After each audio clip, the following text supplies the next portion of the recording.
Hostess, James, and Dorothy were all sitting in the living room watching TV. Natalia marched over to them. "What's going on?" she demanded. James looked at Natalia. "We told you yesterday that you and that no-good husband of yours had to leave," he said. "When you were late getting home tonight, we packed your things." "Dad," Natalia pleaded, turning to her father. "We'll leave, but can't we at least stay here a couple more days? It's not like Pearl's moving in tomorrow, is she?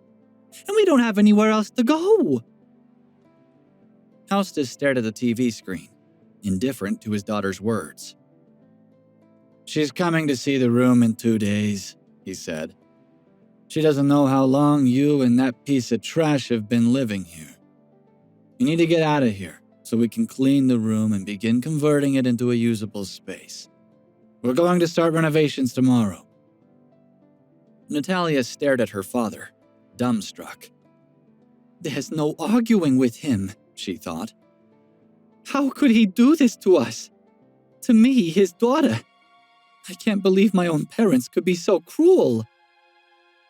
Frazier watched from the entryway, his expression cold. "I've seen how the parents have treated Natalia these past 3 years, and the favoritism they've shown to James, but I never expected it to get to this point," he thought. He walked over to his wife and gently pulled her arm. "Let's go," he said. "It's obvious that we can't stay here. Don't worry, from now on I promise our lives will only get better." James laughed contemptuously. "What kind of promise is that, Mr. Good-for-Nothing?" he asked. "How can you possibly make your lives better? I have to be careful when I go out in public in case anyone finds out who my idiot brother-in-law is. And now you're finally out of my hair. Get lost," James blabbered mindlessly. Natalia rounded on her brother. "No matter how useless he is, he's still better than you moron," she said furiously. She picked up a box and stomped out of the house. Frazier followed her. As they carried boxes out one by one, James smiled in satisfaction. "At least you two know your place now," he thought. "And I'm finally rid of you. I'm sick of you watching me with your secret envy." Dorothy watched them in dismay, and she finally got up. "I can help," she said. "Let me call you a car at least." "There's no need," Natalia snapped. "We already have a car. From now on, there's nothing we need from this family." "A car? What car?" Dorothy asked. "Don't listen to her, Mom," James said. "She's just lying to make you feel bad." "Actually," Frazier interjected, "she's telling the truth." Frazier looked at James, ready to explain further. Natalia just rolled her eyes, grabbed Frazier's sleeve, and dragged him with her out the door. Dorothy watched the interaction between the three of them. "I always knew that Natalia had a temper," she thought. "But what does she mean about having a car?" Curiosity got the better of her, and she followed her daughter and son-in-law into the yard. Her eyes widened at the sight of the brand new sports coupe parked in the driveway. Natalia was angrily shuffling boxes, trying to decide how to fit them all into the car. "Natalia!" Dorothy gasped. "Where did this come from?" "We bought it," Natalia snapped. She was pleased to see the look of shock on her mother's face. She winked at Frazier. "Honey," she said with mocking sweetness, "why don't you take out the title and show it to my mother?" "What was that, dear?" Frazier asked from where he was repacking boxes. "I didn't hear you." Natalia rolled her eyes again, this time at her husband's stupidity. "I said, since the car is paid for, show Mom the title." "Oh, yes, of course." Frazier pulled out his wallet and took out the title for Dorothy's inspection. Hostess and James had heard the commotion in the yard, and they came out as well to see what was going on. James saw the car and his eyes lit up. "Oh, I can't believe it! This is my dream car. I love everything about it. I even told Pearl that I'd buy her one within 3 years of our marriage," he thought. He walked around the car, admiring it from all angles. "Are you saying that you two own this car?" he asked Frazier incredulously. "We sure do," Frazier replied. "I bought it today." "You guys are crazy," he said. "This car is way too good for a trash can like you. Why should you get to drive such a nice ride? And where did you get the money? All these years, you've barely been able to give anything to Mom and Dad." "Like I said," Natalia told her brother, "no matter how useless Frazier is, he's still better than you are. Today, he sold 100 properties at one time and got the commission. And then he immediately showed me how much he loves me by getting the car I've been dreaming about." 100 properties in one day? James asked. "I can't believe how lucky this piece of trash got," he thought. Hostess and Dorothy looked back and forth between James and Frazier. The news of Frazier's sale stunned them more than if he had slapped them in the face. Natalia loaded the last box into the trunk and slammed it shut. "Come on," she said to Frazier. "It's time to go." "Wait!" James grabbed Frazier's arm so he couldn't get into the car. "Listen here," he said sullenly. "You know you don't deserve to drive a car like this. All these years, you've been living in our house, eating our food, and taking up space. You've been married to my sister for 3 years, but you haven't given us anything. Now, you need to leave, but the car stays here." "That's not fair," Natalia shouted at her brother. "How can you be so shameless?" James looked coldly at her. "If I want this car, why shouldn't I have it?" "Mom, Dad!" Natalia turned to her parents. "Just for once, can't you stand up for me?" "No," James said to them. "You have to side with me. Think about it. If I have this car, it'll make you look high class too. And if Pearl's family knew about it, they would let us get married right away." Hostess looked at his son thoughtfully. It was his and Dorothy's goal to get James married as soon as possible. "And I haven't told anybody, but our company's not doing very well right now. My current monthly income is only $700 to $800, and our house isn't worth much, if we could even find somebody to buy it. We're barely hanging on, and there's no way we could buy James a car like this," Hostess thought to himself. "Come on, Dad. Mom," James said. "Don't you care about me? Make her give me the car." "This is no different than stealing," Natalia exclaimed. "It's okay, Natalia," Dorothy said. "He's your brother. It's only right that you help him out a little bit." "A little bit?" Natalia repeated. "This car costs more than he makes in a year. How can that be called a little bit?" Hostess spoke. "Natalia, just give your brother the car. Your husband made a big commission today. He can make another one, and you can buy another car. It's time you finally contributed to this family." "Haven't I done enough in all my years of working?" Natalia asked harshly. "And how can you call this contributing to the family? This contribution is going to James alone." Frazier saw his wife's temper rising and knew he had to say something. He took a deep breath, but before he could speak, Dorothy pleaded. "Natalia, just give the car to your brother. I'm requesting you from the bottom of my heart." Hostess was angry at his daughter's defiance. "How dare you question your parents?" he growled at her. "If you don't do as we say and give your brother the car, you're no longer a part of this family." Natalia was speechless. She tried to hold back tears of anger. "I hate them," she thought. "I hate James, and I hate my parents. But they're still my family. I can't break family ties for the sake of a car. She looked at her mother's teary eyes. I can't take this anymore, she thought. Fine, she spat. Am I obedient enough for you now? She pulled one of the boxes out of the car and threw it toward her brother. Then she grabbed a suitcase in one hand and Frazier's arm in the other. Come on, she said. We're leaving. Pulling Frazier behind her, she stalked off down the road. Hey, James called after her. When you find a place to stay, let me know. I'll send you a thank you card. Idiots! Natalia kicked a rock and watched it skitter across the street. Morons!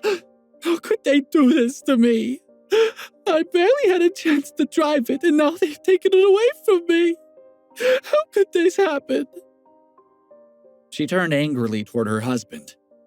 And you, she exclaimed. How could you let them do this? I finally thought you were worth something, but I was wrong. You didn't even stand up for my sake. Frazier kept his expression neutral. I was going to say something, he thought. I really could have told them off and given them something to think about. But then she just gave in to them. What was I supposed to do? He knew that saying any of this would add fuel to his wife's anger, so he kept quiet. Natalia continued her rant until she realized that Frazier wouldn't respond. Shaking her head, she pulled out her phone and dialed a number. Frazier ignored his wife's conversation out of politeness, but when he heard her asking the other person if she could stay at their house, he turned to her in shock. Who's she talking to? He wondered. She's not going to move in with some other guy, is she? Natalia, he started. She turned to stare at him, and he knew better than to continue. She ended the conversation and then tilted her phone so that he could see the call log. She'd been talking to her friend, Sheila. And I suppose you think I'm some sort of hussy, she commented sarcastically. No, he said, embarrassed. That's not it at all. I was just going to ask if we should take a taxi instead of walking. She rolled her eyes and called for a taxi. They arrived at Sheila's house half an hour later. She answered the door in a red silk nightgown and didn't bother trying to hide her yawn. Oh, look at you, she said to Frazier. I heard from Natalia that you, even though you're usually useless, sold 100 properties today. And you got Peter fired. And then you quit. What the heck? You can't do that when you have the advantage, stupid. Frazier smiled blandly at Sheila's chastisement. He had known Sheila since they were in college, and he was well aware of how she felt about him. She's got a sharp tongue, he thought, but deep down, her heart's kind. And Natalia really likes her, so that's all that matters. Oh, stop pestering him, Natalia said. She nudged Frazier. Hurry up and go make us some food. We haven't eaten tonight, and I'm starving. Right away, Frazier said. He walked into the kitchen and busied himself, while Natalia and Sheila sat on the couch and discussed the day's events. It didn't take him long to prepare a simple meal. After supper, Frazier asked about sleeping arrangements. He assumed that Sheila had a spare bedroom. You're going to sleep by yourself in the spare room, she said, pointing at Frazier. Natalia and I will share my bedroom. Frazier looked from Natalia to Sheila. That sounds good to me, he said. Really? Sheila asked. You have no objections to the sleeping arrangements? She eyed him sideways. Is there something wrong with him? She wondered. That he doesn't want to sleep with his own wife? He shook his head. No, see, I have a bed all to myself. I don't have to deal with Natalia snoring or her kicking me in her sleep. That's your problem now. Sheila giggled, and her giggle turned into a full-blown belly laugh. Oh, I get it, Natalia, she said. I finally figured out why you're still married to this loser. Turns out he's a schemer after all. Natalia's face reddened in embarrassment, and she threw a pillow at Frazier's head. He dodged it and then slipped into the kitchen to finish doing the dishes before finally going to bed. The next day, James took his new sports car out for a cruise. This is great, he thought. I had someone else to spend their money on a new car for me. I'm a genius. He took out his phone and called his girlfriend. Pearl, are you at home right now? He asked. I am. What's going on? I know you've wanted to go car shopping lately, and I have a surprise for you. You're gonna be so excited when I show you that you won't be able to sleep tonight. Are you serious? Pearl squealed as she jumped up from the couch. You'd better not be lying. You know that my parents already don't like you very much, she continued. Just get here, James promised. He made a quick turn, cutting off the car behind him, and headed toward Pearl's house. After a quick stop to pick up a bouquet of roses, he arrived. To add an element of surprise, he parked the car down the street from Pearl's home. He sent her a text letting her know where he was and hopped out of the car. He held the roses in one hand and leaned on the hood of the car in what he considered a handsome pose. Just wait until she sees this car, he thought in anticipation. This is going to seal the deal between us, and she's going to be putty in my hands. The screech of tires and an ear-piercing horn startled him. He turned in time to see a huge truck race around the corner and head straight toward him. He froze for a split second as it became apparent that the truck wouldn't stop. He screamed and dropped the roses as he hurled himself to one side. His foot slipped and he fell heavily onto the pavement and slid several feet away. He scrambled out of the way just in time to hear a loud crash behind him. He ignored the blood dripping from his face and turned around. The truck had hit his car squarely and pushed it into a retaining wall, crumpling the passenger side fender. "My car!" he screamed. As he watched in horror, the truck turned and then drove forward again, ramming into the car again and again until nothing remained of the brand new sports car but a twisted pile of scrap metal. James rushed over. He yanked open the door of the truck and dragged the driver out. "What have you done?" he yelled. "You destroyed my car. You're gonna pay for this. I'm suing you for your license and all you're worth."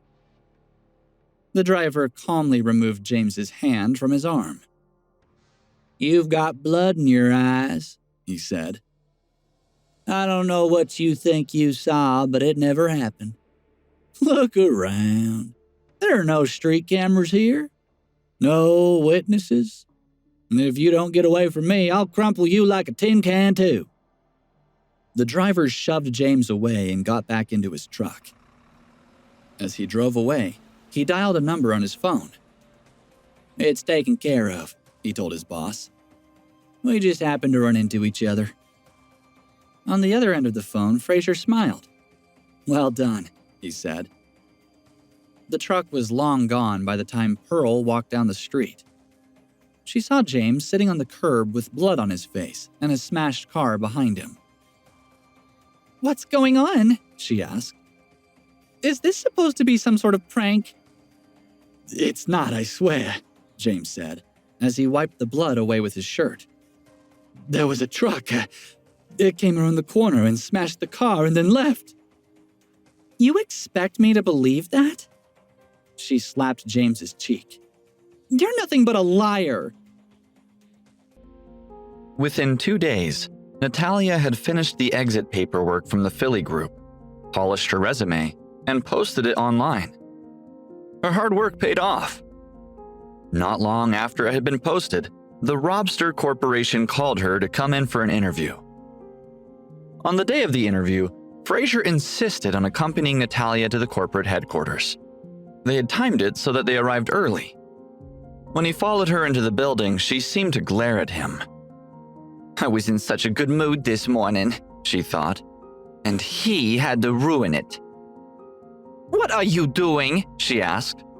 You can't follow me in. Look at you. You're not dressed professionally. And if they see you, it's gonna make me look bad. Do you even know where we are? This job means a lot to me. I just saw that you were nervous, so I wanted to come along and cheer you up, he explained. I was one of the Philly group's top salespeople, she said. Why would I be nervous? Don't follow me. And you might want to look for a job yourself. You can't just sit at home. Frazier already knew what the outcome of the interview would be, so he didn't force the issue. I'll wait here by the door for you then, he said cheerfully. Natalia turned and walked away, her high heels clicking on the marble. Despite what she had told Frazier, her heart was in her throat as she entered the lobby. Oh, I might be a top seller, she thought, but it's all relative to the size of the company. In a big corporation like Robster, being a top seller from a small company might not mean very much. She took a deep breath as she entered the elevator, and she held her hand steady as she pressed the button for the 18th floor. She gave herself a little shake and tried to radiate confidence as she exited the elevator, but she was shocked to see all the applicants in line ahead of her. Apparently, she wasn't the only job seeker who had gotten there early.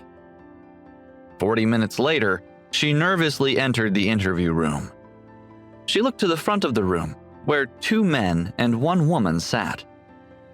The woman looked familiar, but Natalia couldn't immediately remember her. Natalia could tell from the way the woman held herself and her position in the middle of the table that she was the decision maker of the group. Placing her resume on the table, she took her seat and smiled at the interviewers. She tried to put up a picture of a confident, professional salesperson. The female interviewer sneered, glanced at Natalia's resume, and tossed it to the side. You're not the right fit, she said. Next! The other 2 interviewers looked at the woman, surprised. This candidate has stronger skills than 90% of the others we've interviewed, one thought. How could Miss McKenzie eliminate her just like that? Not that we can argue with someone in Miss McKenzie's position. Natalia was also stunned. May I ask why? She asked. The female interviewer stood up, walked around the table, and stood directly in front of Natalia. You don't remember me, do you? She asked. We went to school together. That was enough to jog Natalia's memory. Karina McKenzie, right? We shared a dorm room. Karina smiled coldly at her. That's right. I bet you never thought you would run into me here, did you? I don't understand, Natalia said. Did I do something to offend you? Karina leaned down and said in a low voice, Natalia, I've hated you ever since I met you. I'm obviously from a better family than you, but for some reason, all the boys wanted you instead. You always seemed to think you were better than me. She looked straight at Natalia, eyes full of hatred. Imagine my delight when I saw you walk in, wanting something from me. Well, as long as I'm here, you'll never have a job with this company. Karina spoke rudely. Natalia was speechless as Karina straightened up and said, Now, get out of here. Her voice was loud enough for everyone in the room and the outside hallway to hear. Karina's mocking made Natalia feel ashamed. Why do I have to suffer such humiliation? My life is awful, she thought. I wish someone would help me. As Frazier's image flashed through her mind, she thought, that useless husband of mine sold 100 properties due to luck, but he still lost his job. She was trudging toward the door when Frazier walked over angrily and grabbed her hand. Natalia, why did you leave? She shook her head, not wanting to say anything. Frazier was furious. He could see that she was distraught. His voice wasn't quiet, and it attracted the attention of the other interviewees. Natalia, you were the Philly Group's top salesperson.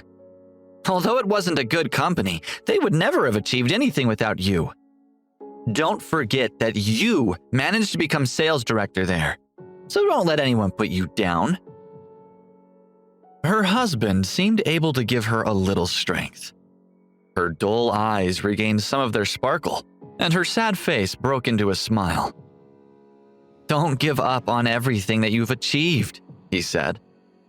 Krina saw them talking, and in front of all the interviewees, she shouted, I'll say this in front of everybody today. As long as I'm here, you'll never get a job at the Robster Corporation. The other interviewers were filled with indignation. They stared at Krina hatefully while Frazier smiled faintly. A loud and clear voice rang out from the back of the room.